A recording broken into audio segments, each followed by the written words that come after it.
الشيطان الرجيم. بسم الله الرحمن الرحيم. الحمد لله رب العالمين الرحمن الرحيم مالك يوم الدين إياك نعبد وإياك نستعين اهدنا الصراط المستقيم صراط الذين أنعمت عليهم غير المغضوب عليهم ولا الضالين آمين. رب اشرح لي صدري ويسر لي أمري واحلل عقدة من لساني يفقهوا قولي. ربي زدني علما ربي زدني علما ربي زدنی علما. میرے محترم بزرگوں اور دوستو، میں نے خطبہ میں سورہ فاتحہ کی مکمل سورت تلاوت کی ہے. سورہ فاتحہ یہ قرآن کریم میں سب سے پہلی سورت ہے ترتیب وضعی کے اعتبار سے. قرآن کریم میں دو ترتیب ہے، ایک ترتیب نزولی، دوسرا ترتیب وضعی. ترتیب نزولی کسے کہتے ہیں؟ ترتیب نزولی یہ ہے کہ پہلے کون سی آیت نازل ہوئی، پھر کون سی، پھر کون سی، تو یہ ترتیب نزولی ہے.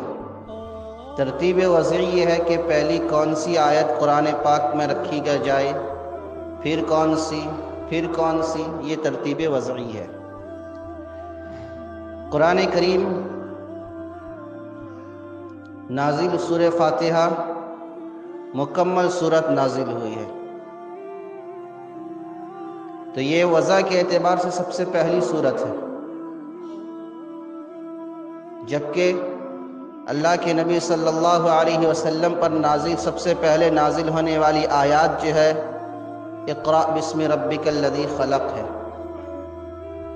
لیکن اس کو دیکھو تو قرآن کریم کے سب سے اخیر میں 30ویں پارے میں ہے. جو سب سے پہلے نازل ہوئی آیات وہ سب سے اخیر میں ہے، اور سب سے پہلے نازل ہونے والی آیات، سب سے اخیر میں نازل ہونے والی آیت کون سی ہے؟ وَاتَّقُوا يَوْمًا تُرْجَعُونَ فِيهِ إِلَى اللَّهِ. یہ سب سے اخیر میں نازل ہونے والی آیات ہے. اسے دیکھو تو پہلے سورہ تیسرے پارے میں ہے، یہ تیسرے پارے میں ہے. تو ترتیب نزولی بھی اللہ کی طرف سے ہے، ترتیب وضعی بھی اللہ کی طرف سے ہے. یعنی جو نازل ہوئی صورتیں، آیتیں، یہ بھی اللہ کی طرف سے ہے، اور کن آیاتوں کو کہاں رکھنا ہے، کس صورت میں رکھنا ہے، ملانا ہے، یہ بھی اللہ کی طرف سے ہے. قرآن کریم کے سورہ فاتحہ کی بہت سے فضائل ہیں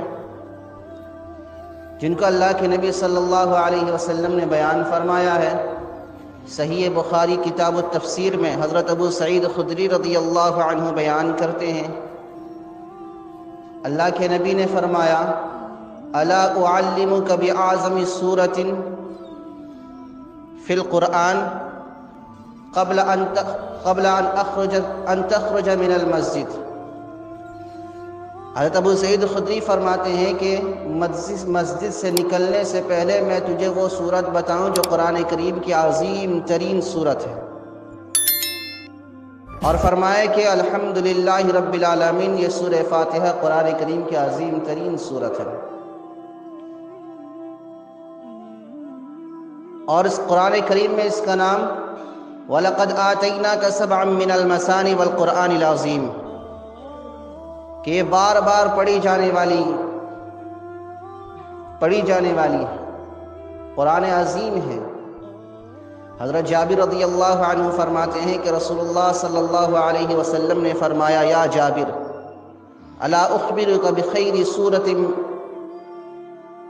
نزلت من القرآن، کہ قرآن کریم میں سب سے بہترین سورت میں تجھے نہ بتاؤں؟ حضرت جابر فرماتے ہیں قلت بلا یا رسول اللہ، کیوں نہیں، ضرور بتائیے آپ مجھے کہ قرآن کریم میں سب سے بہترین سورت کون سی ہے؟ اللہ کے نبی نے فرمایا فاتحۃ الکتاب فیہا شفاء من کل داء، فرمایا کہ یہ سورہ فاتحہ، اس میں اللہ نے ہر بیماری سے شفا رکھی ہے، اس میں اللہ نے ہر بیماری سے شفا رکھی ہے، بشرطے کہ یقین ہو، اعتماد ہو۔ اور اس سورت کو ام الکتاب بھی کہتے ہیں۔ ام مانے خلاصہ، نچوڑ، پورے قرآن کا خلاصہ ہے، اس لیے سورہ فاتحہ کو کسی سورت کا دیباچہ نہیں بنایا۔ اگر سورہ فاتحہ کو سورہ بقرہ کے ساتھ ملا کر لکھتے تو یہ سورہ فاتحہ سورہ بقرہ کا دیباچہ ہو جاتا، پورے قرآن کا دیباچہ اور خلاصہ نہیں ہوتا۔ اس لیے سورہ فاتحہ کو کسی سورت کے ساتھ شامل نہیں کیا گیا، بلکہ سورہ فاتحہ یہ جو پورے قرآن کا دیباچہ اور خلاصہ اور نچوڑ ہے، پورا قرآن شرح ہے تو سورہ فاتحہ اس کی متن ہے۔ اس سورہ فاتحہ کو ام الکتاب کہتے ہیں، اس لیے کہ یہ کتاب کی اصل اور جڑ ہے۔ جس طرح انسان کے بدن میں سر اصل ہوتا ہے، اسے ام الجسد کہتے ہیں، اسی طرح سورہ فاتحہ یہ کتاب کی اصل اور جڑ ہے، اسے ام الکتاب کہتے ہیں۔ اسے فاتحۃ الکتاب بھی کہتے ہیں، کیوں؟ فاتحہ کا معنی آغاز کرنا، شروع کرنا، اور قرآن کریم اسی سے شروع کیا جاتا ہے، آغاز کیا جاتا ہے، اسی لیے اسے فاتحۃ الکتاب بھی کہتے ہیں۔ اس سورت کو سورت المسئلہ بھی کہتے ہیں، کہ سوال، مسئلہ کہتے ہیں سوال کرنا۔ اس سورت میں سوال کرنے کو بتلایا گیا ہے، اہدنا الصراط المستقیم، بندہ اللہ سے سوال کرتا ہے، مانگتا ہے۔ اور اس سورت کا نام سورت الشافیہ بھی ہے، اس میں اللہ نے ہر بیماری سے شفا رکھی ہے۔ اس بارے میں امام بخاری نے ایک حدیث نقل کی ہے کہ صحابہ اکرام کی جماعت ایک علاقے میں پہنچی، وہاں اس علاقے کے لوگوں سے کہا کہ ہمیں مہمان بنا لیجئے۔ اس علاقے کے لوگوں نے انکار کر دیا، مہمان بنانے سے منع کر دیا۔ تو اتفاق سے اس علاقے کا سردار جو تھا اسے سانپ ڈس لیا، ڈک مار لیا، اور تمام طبیبوں، ڈاکٹروں، حکیموں نے علاج کیا تو کارگر نہ ہوا۔ تو کسی نے مشورہ دیا کہ ہم نے جن کی مہمانی سے انکار کیا ہے وہ مسافر لوگ ہیں، ان سے جا کے پوچھا جائے، ان میں اگر کوئی طبیب ہو، کوئی جانتا ہو جھاڑ پھونک تو آ کر علاج کرے۔ تو لوگوں نے آ کر سارا واقعہ بیان کیا اور کہا کہ ہمارے سردار کو سانپ نے ڈک مار لیا ہے، لہٰذا تم میں سے کوئی جانتا ہے اس کی علاج کوئی جانتا ہے؟ تو ایک صحابی نے کہا کہ میں جانتا ہوں، میں اس کے علاج کروں گا۔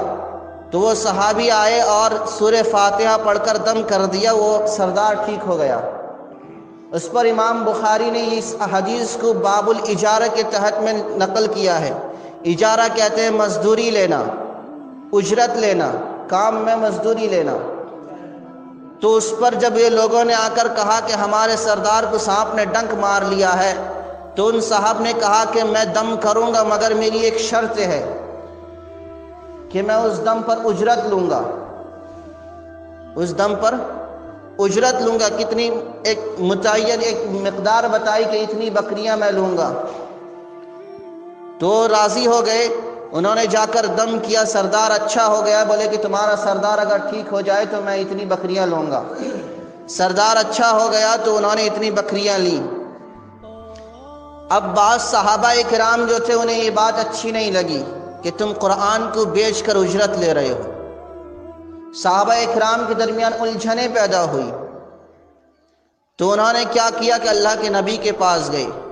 صحابہ اکرام کے درمیان اگر کچھ الجھنیں پیش آتی تو وہ ہماری طرح نہیں ہوتے تھے۔ ہم میں اگر کچھ الجھنیں پیش آتی ہے تو ہم چونچرا کرنے لگتے ہیں، الجھن کا مسئلہ خود حل کرنے لگتے ہیں، عالم کے پاس نہیں جاتے، خود مفتی بن جاتے ہیں، کسی جانکاری سے سوال نہیں کرتے، جبکہ قرآن کہتا ہے فَاسْأَلُوا أَهْلَ الذِّكْرِ إِن كُنتُمْ لَا تَعْلَمُونَ، اگر تم نہیں جانتے تو علماء سے پوچھو، جاننے والوں سے پوچھو۔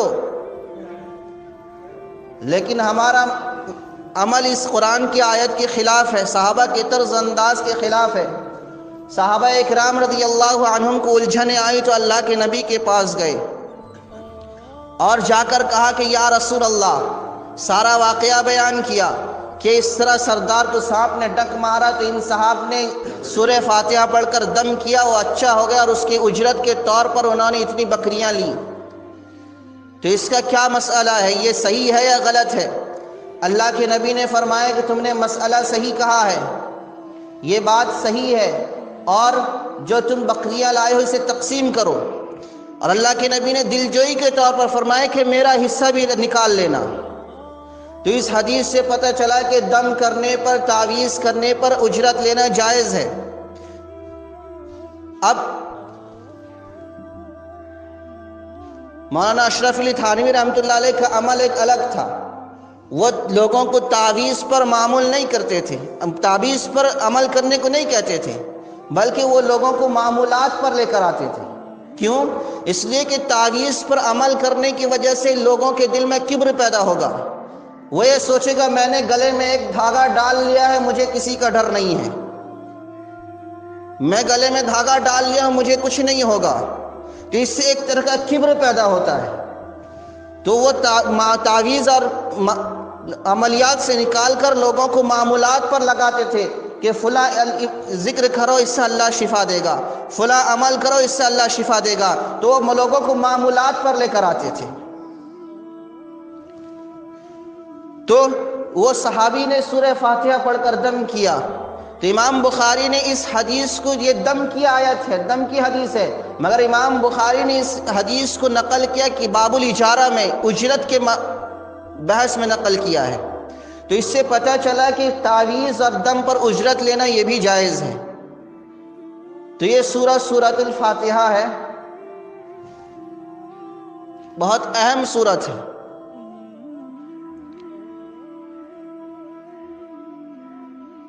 اس میں 7 آیتیں ہیں، اور یہ سورہ مکی سورت ہے۔ مکی سورت اور مدنی سورت کسے کہتے ہیں؟ بعض لوگوں کا یہ خیال ہے کہ جو سورت مکہ میں نازل ہوئی وہ مکی ہے، جو مدینہ میں نازل ہوئی وہ مدنی ہے، یہ غلط ہے۔ بلکہ اللہ کے نبی کی 2 دور ہیں، ایک ہجرت سے پہلے کی زندگی، ایک ہجرت کے بعد کی زندگی۔ ہجرت سے پہلے جو آیتیں، جو سورتیں نازل ہوئی وہ مکی ہیں، چاہے وہ طائف میں ہو یا مدینہ میں ہو یا کہیں اور نازل ہوا ہو۔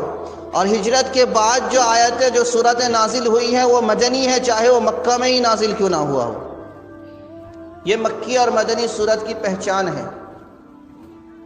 تو سورۃ فاتحہ یہ عظیم ترین سورت ہے، بہت اہم سورت ہے۔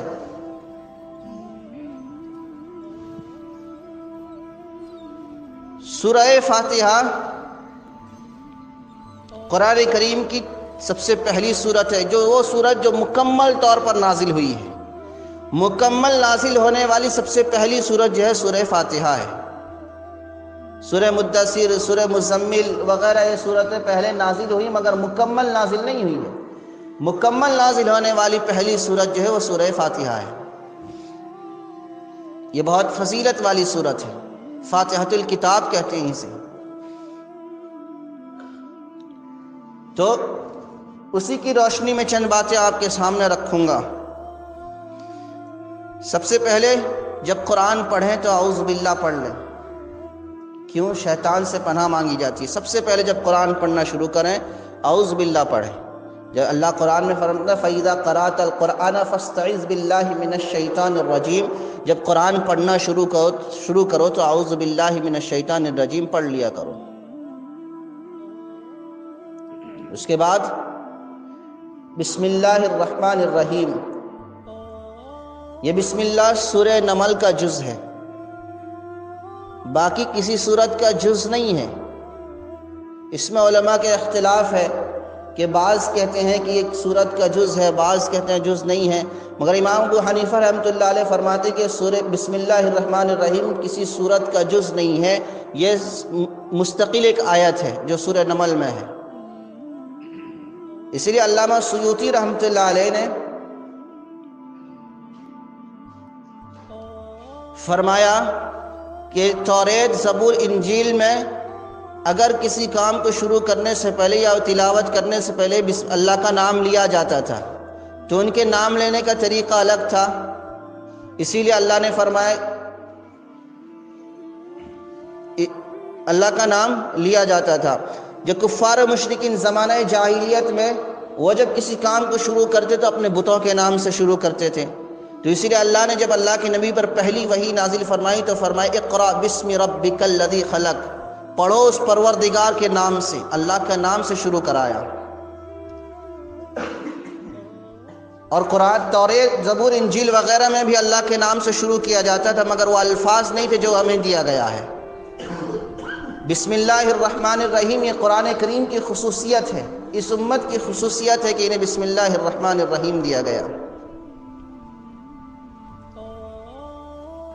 اور جب بھی کوئی کام شروع کریں، روایت میں آتا اللہ کے نبی نے فرمایا جب کوئی کام شروع کریں تو بسم اللہ الرحمن الرحیم پڑھ کر شروع کریں. اہم کام کو شروع کریں تو بسم اللہ پڑھیں تو اس میں برکت ہوتی ہے. اور ایک حدیث میں اللہ کے نبی نے فرمایا کہ روایت میں آتا ہے اگر کسی چیز کو، برتن کو ڈھانکو تو بسم اللہ پڑھ کر ڈھانکو، دروازہ بند کرو تو بسم اللہ پڑھو، کھانا کھاؤ تو بسم اللہ پڑھو، سونے لگو تو بسم اللہ پڑھو، لباس اور کپڑا پہنو تو بسم اللہ پڑھ کر پہنو. کیوں؟ اس لیے کہ اس سے اللہ تعالیٰ کے، اللہ سے ایک ربط اور تعلق ہوتا ہے، برکت ہوتی ہے. بندہ کھاتا ہے، مسلمان بندہ بھی کھاتا ہے، کافر بندہ بھی کھاتا ہے، مگر مسلمان بسم اللہ پڑھ کر کھائے گا تو وہ یہ سوچے گا کہ یہ نعمتیں جو مجھے ملی ہیں یہ بہت محنت سے، بہت ادوار سے گزرنے کے بعد مجھ تک پہنچی ہے. یہ میرے بس کی بات نہیں تھی، یہ یہاں تک پہنچانا اللہ کا کام تھا، اللہ کے بس میں تھی. انہوں نے دانے کو کھیت میں ڈالا جاتا ہے، پھر وہ اگتا ہے، اس میں پھل ہوتے ہیں، کسان محنت کرتے ہیں، مزدوری کرتے ہیں. ان مراحل سے گزرنے کے بعد پھر وہ کھلیان میں آتا ہے، آنے کے بعد اسے اناج کو حاصل کیا جاتا ہے، پھر اسے میل میں لے کر پیسا جاتا ہے، پھر جا کر وہ ہمارے سامنے آتا ہے دانے کی شکل میں، کھانے کی شکل میں آتا ہے. تو بہت سے ادوار گزرنے کے بعد آتے ہیں تو اس پر اللہ کے نام سے شروع کیا جاتا ہے. کھائیں تو اللہ کے نام سے، سوئیں تو اللہ کے نام سے سوئیں، اٹھیں تو اللہ کا نام لے کر اٹھیں. اس سے اللہ اور بندے کے درمیان ایک ربط اور تعلق پیدا ہوتا ہے. اور بسم اللہ الرحمن الرحیم یہ ہر سورت کا سے پڑھنے، سورت کے شروع سے پہلے دونوں سورتوں میں امتیاز اور فصل کے لیے بسم اللہ الرحمن الرحیم پڑھا جاتا ہے، سوائے سورہ برات کے، کہ سورہ برات کے شروع میں بسم اللہ الرحمن الرحیم پڑھنا نہیں ہے. اگر ہم قرآن پڑھتے پڑھتے آتے ہیں، سورہ برات 9 پارے میں، 9 یا 10 پارے میں ہے گا، قرآن پڑھتے پڑھتے آتے ہیں تو سورہ برات آ گیا تو اس میں ہمیں بسم اللہ الرحمن الرحیم پڑھنا نہیں ہے. باقی دوسری صورتوں میں قرآن پڑھتے ہوئے آتے ہیں، دوسری صورت آ گئی تو صورت سے شروع سے پہلے بسم اللہ الرحمن الرحیم پڑھنا ہے. لیکن جب سورہ برات آتا ہے، ہم پڑھتے ہوئے جاتے ہیں، سورہ برات آیا تو اس میں بسم اللہ الرحمن الرحیم پڑھنا نہیں ہے.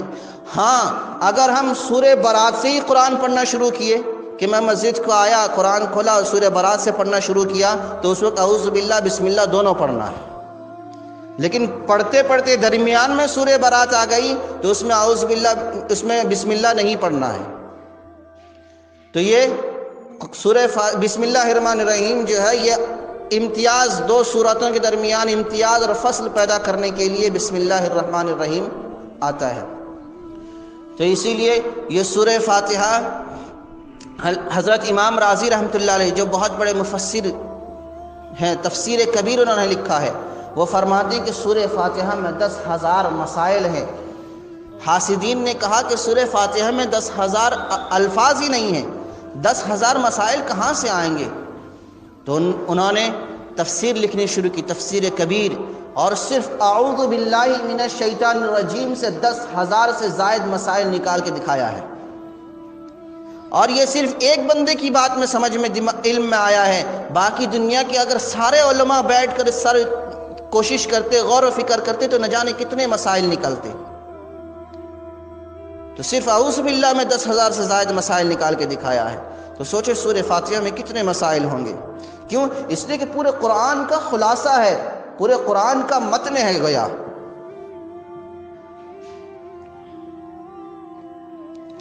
تو یہ سورہ فاتحہ اور بسم اللہ الرحمن الرحیم کے بارے میں بتایا کہ بسم اللہ الرحمن الرحیم ہر نماز کی ہر آیت کے شروع میں پڑھنا چاہیے، ضروری ہے. اور 2 سورتوں کے درمیان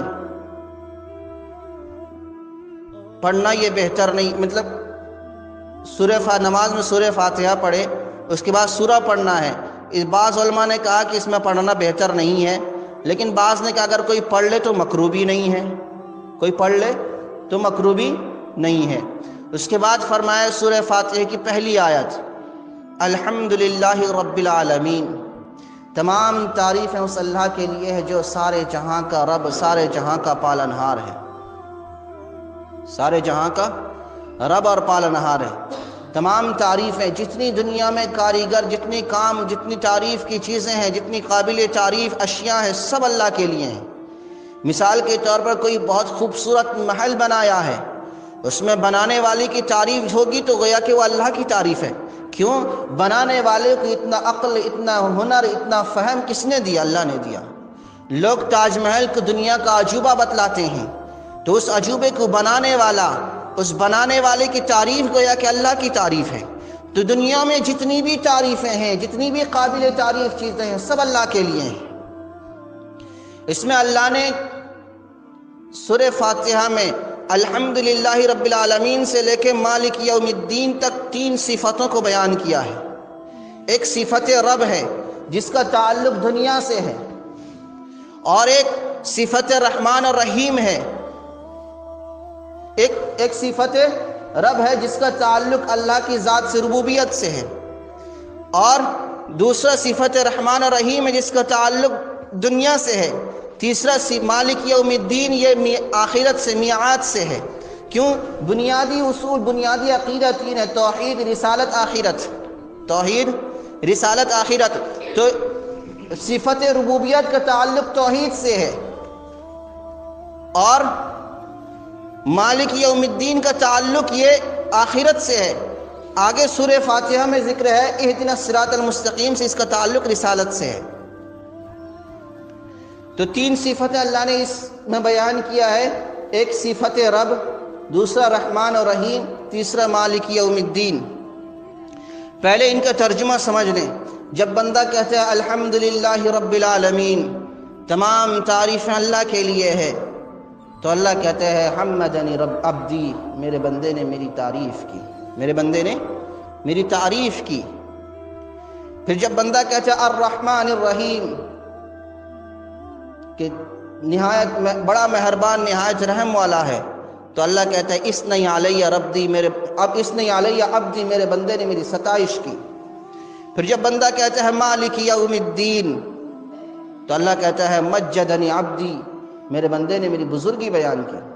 مالک یوم الدین، یوم جزا کا مالک، تو اللہ کہتے ہیں میرے بندے نے میری بزرگی بیان کی. اور جب بندہ کہتا ہے ایاک نعبد و ایاک نستعین، تو اللہ فرماتا ہے ھذا بینی و بین عبدی، یہ آیت جو ہے میرے اور میرے بندے کے درمیان ہے. یہ آیت میرے اور میرے بندے کے درمیان ہے. لعبد ما سأل، بندہ جو مانگے گا میں اسے دوں گا. پھر بندہ کہتا ہے اہدنا الصراط المستقیم، اے اللہ ہمیں سیدھے راستے پر چلا. اللہ بھی اس کا جواب نہیں دیتے. کیوں؟ جواب اخیر میں دیں گے، جواب جو ہے اخیر میں دیں گے.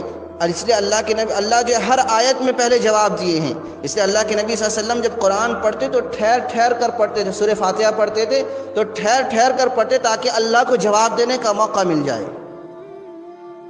لیکن آج ہم قرآن پڑھتے ہیں بالکل ایک سانس میں پڑھ لیتے ہیں سورہ فاتحہ. ایسا نہیں ہونا چاہیے، صحیح نہیں ہے. قرآن پڑھیں، سورہ فاتحہ پڑھیں تو ٹھہر ٹھہر کر، تاکہ اللہ بھی جواب دے ہماری الفاظ کا. تو پھر اللہ نے بندہ کہا اہدنا الصراط المستقیم، اللہ ہمیں سیدھے راستے پر چلا. کون سا راستہ؟ سیدھا راستہ کون سا ہے؟ فرمایا صراط الذین انعمت علیہم، ان لوگوں کے راستے پر چلا جن پر تو نے انعام کیا ہے. غیر المغضوب علیہم ولا الضالین، گمراہ اور جن پر تیرا غضب ہے اور جو گمراہ ہیں ان کے راستے پر مت چلا۔ تو اللہ فرماتے ہیں ھذا بینی، ھذا عبدی، یہ میرے بندے کی دعا ہے، اور بندے نے جو مانگا ہے میں اسے عطا کروں گا، بندے نے جو مانگا ہے میں اسے عطا کروں گا۔ یہ سورہ فاتحہ کا ترجمہ ہے۔ تو اللہ تعالیٰ نے فرمایا الحمدللہ رب العالمین، تمام تعریف اللہ کے لیے ہے جو سارے جہاں کا رب اور پالنہار ہے۔ قرآن کا آغاز کیا رب سے اور قرآن کو ختم بھی کیا رب سے، قل اعوذ برب الناس، وہاں بھی رب سے ختم کیا۔ جب ہم عالم ارواح میں جمع تھے، تمام روحیں جمع تھی، تو اللہ نے کہا کہ الست بربکم، کیا میں تمہارا رب نہیں ہوں؟ تو ساروں نے کہا قالوا بلا شہیدنا، تمام روحوں نے کہا کہ جی ہاں آپ ہی ہمارے رب ہیں۔ وہاں عالم ارواح میں ربوبیت کا سبق دیا ہے، اور دنیا میں ان الذین قالوا ربنا اللہ ثم استقاموا تتنزل علیہم الملائکہ، یہاں بھی رب کی سبق یاد کرنے پر، رب کہنے پر اللہ نے استقامت دی ہے۔ تو پھر آخرت میں جب سوال ہوگا قبر میں من ربک، تیرا رب کون ہے، تیرا رب کون ہے، وہاں بھی ربوبیت کا سوال ہوگا۔ رب کسے کہتے ہیں؟ رب وہ ہے جن میں تین چیزیں جمع ہوں، وہ رب کہلائے گا۔ ایک، نیست سے ہست کو لائے، نتھنگ سے تھنگ کرنا،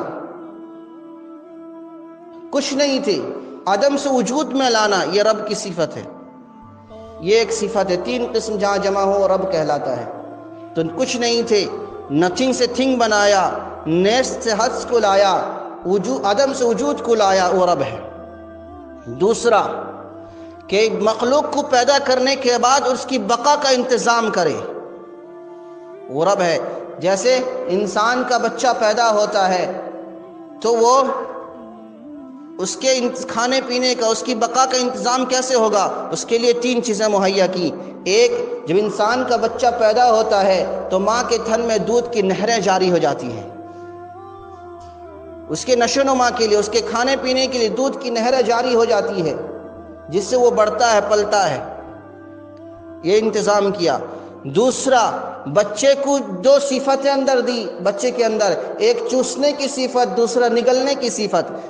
بچہ جب چوسنے کی صفت دیا تو ماں کے تھن سے دودھ کو چوسے گا، جب چوسنے کی صفت نہ دیتا تو دودھ سے چوستا نہیں، اس کا پیٹ نہیں بھرتا، اور بچے کے منہ میں جو بھی ڈالو وہ اسے نگل لیتا ہے۔ یہ بچے کی خصوصیت ہے، صفت ہے، یہ انتظام کیا اللہ نے۔ تیسرا، بچے کو انٹرنیشنل زبان دیا ہے۔ وہ زبان کیا ہے؟ عربی کا زبان ہو، عربی میں بولے گا نہیں، انگریزی کا انگلش کا ہو، انگلینڈ کا ہو کہ انگلش میں روئے گا نہیں۔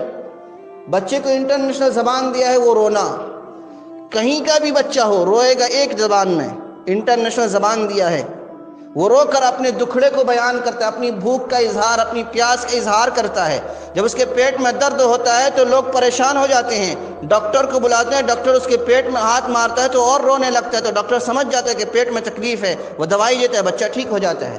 تو انٹرنیشنل زبان دے کر بھیجا ہے، اور یہ ماں باپ کے دل میں الفت و محبت ڈال دی تو 2 سال تک اسے اٹھائے پھرتے ہیں، جبکہ جانور کا بچہ وہ پیدا ہوتے ہی چلنے لگتا ہے، اللہ نے اسے دانت دیا ہے، وہ چیز گھاس پھوس کھا کر اپنا پیٹ بھر لیتا ہے۔ لیکن انسان کا بچہ ایسا نہیں ہے، تو اللہ نے اس کے نشو و نما، اس کی بقا کا انتظام کیا ہے، یہ رب ہے۔ رب کی تیسری خصوصیت یہ ہے کہ وہ ہر چیز کو تدریجاً پیدا کرتا ہے۔ اللہ نے زمین و آسمان کو بنایا 6 دن میں بنایا ہے، کن فیکون کہہ کر نہیں بنایا، وقفہ وقفہ، تھوڑا تھوڑا، تدریجی طور پر بنایا ہے، سٹیپ بائی سٹیپ۔ اسی لیے اگر کوئی پودا ہے وہ بڑھتا ہے تو بڑھتے بڑھتے ایک حد میں وہ رک جاتا ہے اور بڑھتا نہیں ہے۔ کوئی درخت، کوئی پیڑ ہو، وہ ایک حد میں رک جاتا ہے، بڑھتا نہیں، ہر سال پتے جھڑتے ہیں، پھر نئے پتے نکلتے ہیں، مگر اس کی ہائٹ، اس کی لمبائی، اونچائی وہی رہتی ہے۔ تو رب وہ ہے جو عدم سے وجود کو لائے، انسان مخلوق کے پیدا کرنے کے بعد اس کی بقا کا انتظام کرے اور اس کو جو ہے تدریجی طور پر بڑھاتا ہے، وہ رب ہے۔ اور رب کہاں کا ہے؟ العالمین، سارے جہاں کا رب ہے، سارے جہاں کا رب ہے۔ عالم مخلوق کو کہتے ہیں، عالم سے مراد مخلوق ہے۔ مخلوق کتنے ہیں؟ علامہ حبان نے کہا کہ مخلوق جو 80,000 ہیں، 40,000 خشکی میں، 40,000 تری میں ہیں۔ علامہ وہاب بن منبر رحمۃ اللہ علیہ کہتے ہیں کہ مخلوق 18,000 قسم کے ہیں، لیکن صحیح قول کا حضرت کعب احبار رحمۃ اللہ نے فرمایا کہ مخلوق کے علم ہمیں نہیں ہے، وہ اللہ کو معلوم، وَلَا يَعْلَمُ جُنُودَ رَبِّكَ إِلَّا هُوَ، اللہ کے مخلوق کتنے وہ اللہ جانتا ہے۔ ایک واقعہ کے بعد ختم کر دوں گا۔ حضرت سلیمان علیہ السلام یہ اللہ سے کہنے لگے کہ اللہ میں تیری مخلوق کو دعوت کرنا چاہتا ہوں، تیری مخلوق کو دعوت دینا چاہتا ہوں۔ تو اللہ نے کہا کہ یہ تیری بس کی بات نہیں ہے، تو دعوت نہیں دے سکتا، میری مخلوق کو کھلا نہیں سکتا۔ تو حضرت سلیمان نے کہا کہ اللہ میں تجھ سے مانگ رہا ہوں کہ میں تیری مخلوق کی مہمانی کرنا چاہتا ہوں، دعوت کرنا چاہتا ہوں، تو مجھے دے دے۔ تو اللہ نے کہا ٹھیک ہے، کھانا بناؤ۔ تو حضرت سلیمان علیہ السلام نے جنات کو لگا دیا کھانا بنانے کے لیے، جنات باورچی تھے، کھانا بنائے، 6 مہینے تک کھانا بنائے، ساری مخلوق کا، دنیا میں جتنی مخلوقات ہیں ساری مخلوق کا کھانا بنائے، بغیر فریج کے کھانا تر و تازہ رہا۔ یہ اللہ کی قدرت ہے۔ تو جب کھانا بن کر تیار ہو گیا، حضرت سلیمان نے کہا کہ اللہ اپنے مخلوق کو بھیجو۔ تو اللہ نے کہا کہ خشکی کے مخلوق کو بھیجوں یا تری کے، یعنی زمین کے مخلوق کو بھیجوں یا پانی کے مخلوق کو بھیجوں؟ تو حضرت سلیمان نے کہا کہ زمین کی مخلوق تو میں دیکھتا رہتا ہوں، تو اپنی پانی کے مخلوق کو بھیج۔ تو اللہ نے ایک مچھلی کو بھیجا جو ایک ہی لقمے میں سارے مخلوق کا کھانا کھا گئی، جو 6 مہینے سے تیار کیے تھے، ایک ہی لقمہ میں سارے مخلوق کا کھانا کھا گئی۔ تو حضرت سلیمان پریشان، اللہ یہ کیا بات ہے، میں تو سارے مخلوق کے لیے بنایا تھا، یہ تو ایک ہی لقمے میں سارا کھا گئی، اور کھا کر پھر آن کرنے لگی دوبارہ لقمہ لینے کے لیے۔ تو اللہ نے کہا سلیمان میں اس مچھلی کو روزانہ اس طرح 3 لقمہ دن میں کھانے دیتا ہوں، دن میں 3 لقمہ کھانے دیتا ہوں، تو میری ایک مخلوق، چھوٹی سی مخلوق کا ایک مرتبہ میں سارا کھانا تیرا ختم ہو گیا۔ تو رزق دینے والا یہ اللہ ہے۔ اللہ کے مخلوق کتنے وہ اللہ جانتا ہے، ہم نہیں جانتے۔ تو سارے جہاں، سارے عالم، سارے مخلوق کا رب ہے۔ رب کہتے ہیں پالنہار، تمام تعریف ہے اللہ کے لیے جو سارے جہاں کا رب اور پالنہار ہے۔ اسے وقت نہیں ہے، آئندہ انشاءاللہ اگلے ہفتے ہوگی۔ اللہ کہنے سننے زیادہ عمل کی توفیق عطا فرمائے۔ وآخر دعوانا الحمدللہ رب العالمین۔